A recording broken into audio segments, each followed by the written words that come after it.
All right, recording. Okay, it's recording. All right. Um. All right. Hey, I So, love your dog, bro. thank you, dude. I appreciate this dog. I love this dog. All right. All right. Do you consent to your voice and face being shown on this Yes. project? His name. Yes, I give 100% consent. All the consent. All right. Thank you. I appreciate it greatly. All right. So we're gonna get this started, and this interview is gonna be about the coronavirus and the pandemic and social distancing and about masks and everything. And I'm asking a couple questions, and let's see how you feel about these topics. And then I'm gonna try to talk as least as possible. So, all right. So my first question is gonna be, how do you feel about people not wanting to wear their masks in public or in a restaurant? And are you comfortable around others that do not wear them? To be honest with you, I am not comfortable with people that do not have masks because that just shows me the kind of person they are. Because even though you personally aren't sick, um, it's like even if like the state like gives the law or the CDC like gives guidelines saying that oh we should wear masks just out of like being courteous and being kind to others because just because you might not be sick but this other person could be sick and they could get you sick or just like you don't know if you have symptoms until it's like later on and you can pass it on. It could be a simple sneeze and then that could just transfer to other people. I feel like right now a lot of people are inconsiderate and they they don't like to think of others. They don't think of the other people that are very immunocompromised and they're like, oh, everyone's gonna get by it, but they don't think of like, oh, like their parents or the elderly. Like, you know, we all came from parents and we don't want to see our parents gone due to this COVID-19. And I feel like mask should be required even though like there's no excuse for not having a mask. Even no matter what health condition you're in, masks aren't hard to breathe in. Like you're able to breathe in. You could get a mask that's very thin and you're still able to breathe like perfectly fine. And just like I work I was employed for a bit and then I got a job at Chronic Tacos. And there was this lady, she was like, oh, I'm a cancer survivor, I can't wear a mask. And I'm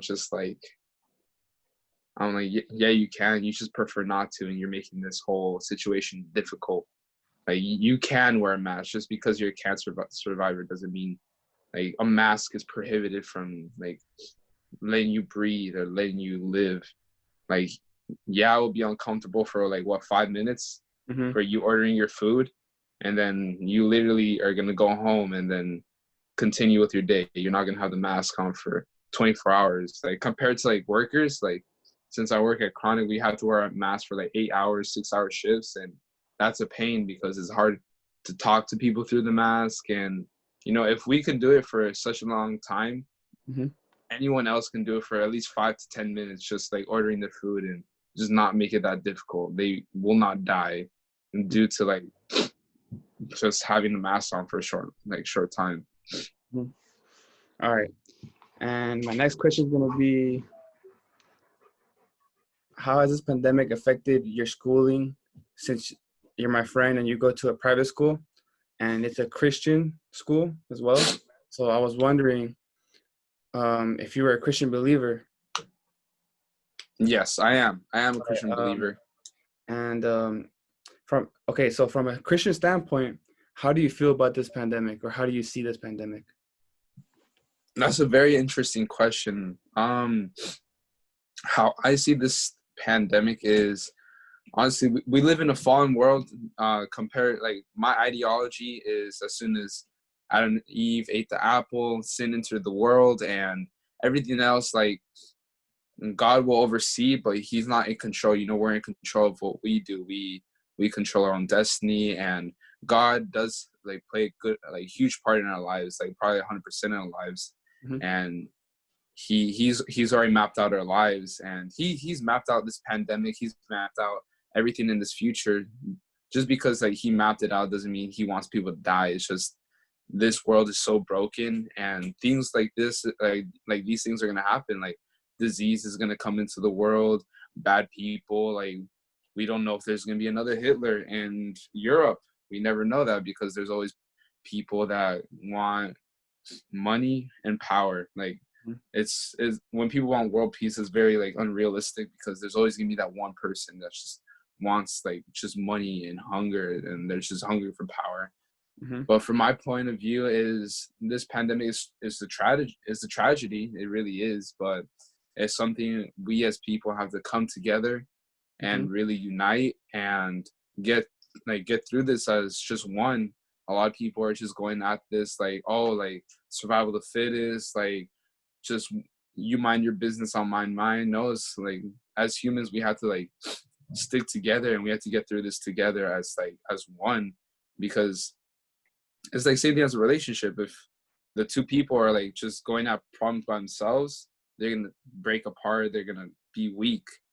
And but if they come together and have a strong foundation, then they'll knock out every problem like coming towards the relationship. Same thing as humans, like we have to stay together as a strong foundation. And if we stay together strong, I'm pretty sure we could do anything. Literally, we sent a man to the moon. Like that's mind blowing, dude. Like literally, it's just crazy. Like as humans, if we come together, we can do amazing things. But we are just so broken up by greed, by political views, and by ideologies. That's why we can't get nowhere in life, and that's why this pandemic's lasting longer. Like if you look at Europe, like all these like probably cases are like probably most 500. Literally, there's like 2,900 cases in LA County alone, LA. So imagine like just across the US, like people are just very inconsiderate and they don't think of others. That's why cases are rising here in the US and it's not dying down. Mm-hmm. Well, that's a nice explanation right there. Thank you. Oh, you're welcome. You're welcome. How do you feel about hospitals and their high death rates? I mean, hospitals, healthcare workers, they do the best they can. Like literally, they will try the best to make sure they don't die or pass away or be deceased. And it's really hard to do that when people say people are naive, or they don't, not exactly naive, people don't see their signs and symptoms until it's like way too late. It's like same thing for like guys with like testicular cancer. They don't want to own up to it because we're too prideful until it's too late, and then we're like, oh, like we have to like either decapitate one nut or both testicles, and literally like we rather go with pride instead of like going the safe way. I mean, I don't know. When it comes to healthcare workers, I feel like they're doing the best they can when they're giving the situation. Like some people will just like come in like, oh, like they're about to die, and their healthcare workers are like, okay, like we're gonna try our best. But I don't know. I'm not really well educated on that topic right now. I personally think the healthcare workers are doing the best they can to just help. And obviously, there's gonna be high death rates in the hospital because everyone's gonna be rushing to the hospital, and then they're expecting like, oh, like save my loved one, save my loved one. But it's just kind of like not all of them are gonna be saved. There's gonna be a good majority that are gonna die. And then don't you want to be a healthcare professional as well? Yes, I am trying to be a trauma nurse at UCI. That is my goal, man. That is my goal. Great goal. That's gonna take a lot of time and energy. You gotta stay focused on that. Good luck, Yeah, bro. 10-hour shifts, 12-hour shifts. Mm-hmm. Hey, but it'll be worth it in the end. That's true. That's true. All right. Do you think social distancing should be required if you have protection such as masks, face masks? Oh, I'm sorry. Okay, let me redo this. Do you think social distancing should be required if you have protection such as masks, face shields, or gloves? Yes, I do. It's better to be overprotective and over safe than sorry. It's better to be safe than sorry. Mhm. That's the simple like short and simple answer I could give you. Like I'd rather be keep my distance and have like PPE protective equipment, or it's just like simple mask and maintain my distance because if it, like I said, I'd just rather be safe than sorry than get anyone sick. I rather. Mhm. I agree with this. Social distancing is good. Mhm. All right. And how do you feel about the sort? How did you feel about the shortages and scares about limited resources, such as like toilet paper and the hand sanitizer and everything like that? I thought it was retarded. There's like this little bottle of hand sanitizer will cost me like $20. I'm just like, nope, I'm not buying hand sanitizer ever. I'd rather make my own hand sanitizer. Get some alcohol, rub me alcohol, put some aloe vera, boom, that's my hand sanitizer. I respect, respect. Literally, I think it's so dumb. People are like sheep. Like you scare sheep and they'll scatter and run away. Like people will literally like as soon as they get scared, they're like quarantine. Oh my gosh, we need to go get toilet paper. I'm like, literally, this virus is killing your lungs. It's not killing your anus. Mhm. It's it's something that's just retarded. I cannot grasp that thought of why you have to stock up on water, on toilet paper. Like you literally just because you're in quarantine doesn't mean like everything's gonna be a shortage. Mhm. People make it a shortage. All right. Um, how has this pandemic affected your life, your personal life? This pandemic, ah, it's affected a lot of things actually. I loved working out. I loved running. Everything's closed, so I kind of just do my little hood workouts in the backyard. You know, gotta do what I gotta do. I have I have a couple dogs. I saw you have a German Shepherd. You bring your German Shepherd over to my house. You know, um, I love my dogs. I take them walking. You know, really Mhm. something to do while this whole quarantine's happened, and I was really affected because I'm in a relationship right now 1 year, and I used to like see my girlfriend like practically every day, Mhm. and due to this like quarantine, I like rarely see her. But it is what it is, you know. It's something that we had to get through, and we have to get by, and just listen to the CDC guidelines because those are. I mean, these people are doing the research. We're using our taxpayer money to Mhm. give them the ability to research more into this disease. They're the professionals. Yes. All right, and then this is gonna be my last question for you. Um, what are your feelings on how we were about to like get out of how we were already out of quarantine, and then we had to like go back because like we were like I don't know what stage we were on, but we were like stage 3 or stage 4, whatever, like on the coronavirus. Uh-huh. Now like the spike or like the rise in like infections, like now we have to go back into quarantine. Like, how do you feel about us receding or going back a step? Retarded. That's just proving my point what I said earlier. Mm-hmm.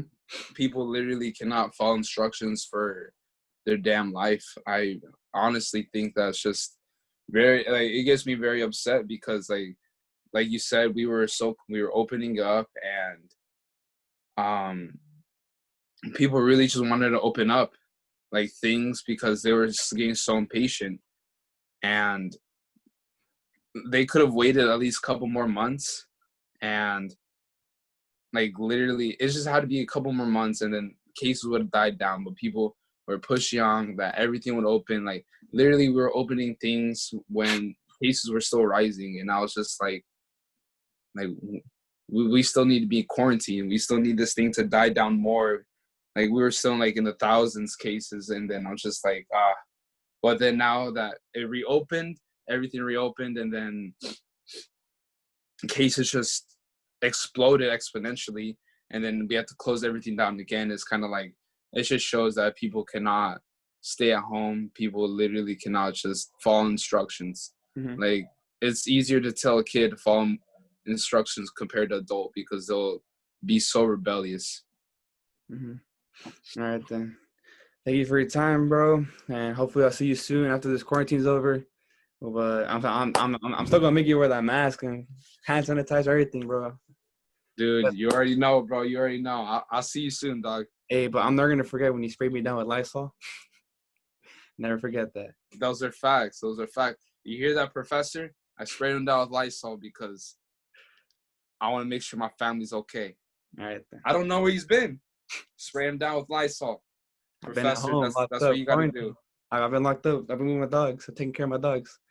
That's what you got to do, Professor. You got to spray down every guest. All right then, bro. Thank you for everything, and then thanks for taking time out of your day to help me with this. Now it's pretty late. I'm pretty sure you're tired. There's a hard day at work and I exercise. I am see you. I tired. see you I in your want to workout sleep. shirt. Yeah, I want to sleep. I just worked out right now. Do my little hood workout, pull-ups, bench. Mm-hmm. You know, trying to. I'm flaquito, pero you know, I'm still trying to get stronger. You know. All right, thank you, dude. I'll see you soon, hopefully, and take care, brother. All right, take care, bro.